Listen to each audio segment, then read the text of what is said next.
ویکس net کی جانب سے پشاور میں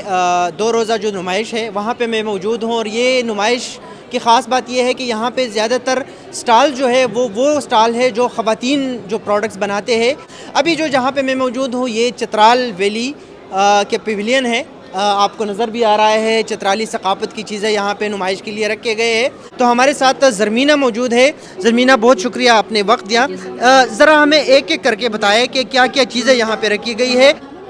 ہمارے جو ٹریڈیشنلس ہے جیسے کیپ ہے، اس کو ہم اپنے گھروں میں بناتے ہیں، اور اس کے علاوہ اس کو بننے میں بھی کافی زیادہ ٹائم لگتا ہے، اور وہاں پہ بھی جو ہے ہینڈی کرافٹ موجود ہے، وہاں پہ سینٹرز بھی ہے، وہاں پہ سب خواتین جو ہے وہ سیل کرتے ہیں۔ یہ ہمارا ٹریڈیشنل ہے، یہ جو ہم پہنے ہیں سارے کیپ، یہ اس کے علاوہ وہاں پہ جو ہم کوئی بھی ڈریس نہیں پہنتے، یہی پہنتے ہیں۔ اور اس کے علاوہ ہمارے پاس اور بھی ایسے بہت سارے چیزیں ہیں جس کو ہم سلاجید کہتے ہیں، اور یہ ہے جوڑوں کے درد کے لیے ہے۔ ہاں جی، ٹریڈیشنلس ہمارے پاس جویلری بھی موجود ہے۔ یہ دیکھیے،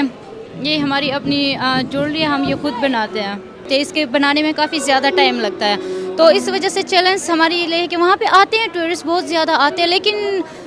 یہ سب سے بڑی چیلنج ہے کہ بس صرف سیزن میں یہ بکتے ہیں، اس کے علاوہ اتنا زیادہ نہیں۔ اور سب سے بڑا مسئلہ یہ ہے کہ وہاں پہ انٹرنیٹ کا بڑا ایشو ہے، تو ہم آن لائن بھی سیل نہیں کر سکتے۔ زرمینہ کے مطابق جو چیزیں وہ بناتے ہیں وہ خود بھی پہنتے ہیں، کیونکہ یہ ان کا روایتی لباس بھی ہے، جتنی بھی چیزیں وہ پہنتے ہیں یہ خود وہاں پہ یہ لوگ بناتے بھی ہے، اور اس کو جو ٹورسٹ ہے کیلاش ویلی میں جاتے ہیں ان کو سیل بھی کرتے ہیں، اور ان کے مطابق با اختیار خاتون معاشرے کے لیے معاشرے میں ایک اہم کردار ادا کر سکتی ہے۔